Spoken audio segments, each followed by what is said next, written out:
కీర్తనలు 91 అధ్యాయం.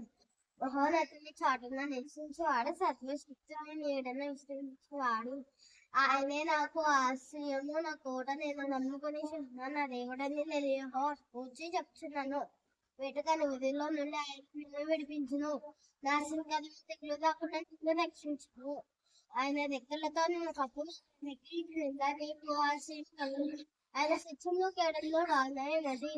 రాత్రి వేళ కలిగే భయంకరమైన వేళ ఇచ్చే బాధకైనా, చీకటిలో సంచరించి తెగులుకైనా, మధ్యస్థానం పాడిపోయే దొంగలకైనా నీవు భయపడకుండా. నీ పక్కన 1000 మంది పడినట్లు నీ కుడి పక్కన 10,000 మంది కూడా అపాయం ఎదురు రాదు. నీవు కనుక రచించుండగా భక్తిహీనులకు ప్రతిఫలం కలుగును. యెహోవా నీవే నా ఆశ్రయమని నీవు మహోన్నతుడైన దేవుణ్ణి నీకు నివాస స్థలం చేసుకుని ఉన్నావు.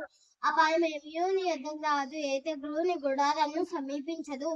నీ మార్గములన్నిటిలో నిన్ను కాపాడుటకు ఆయన నిన్ను గూర్చి తన దూతను ఆజ్ఞాపించును.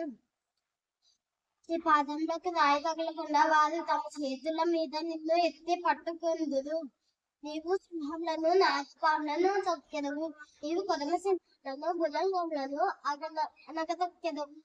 అతడు నన్ను ప్రేమించి ఉన్నాడు కనుక నేను అతన్ని తృప్తిపరిచెదను.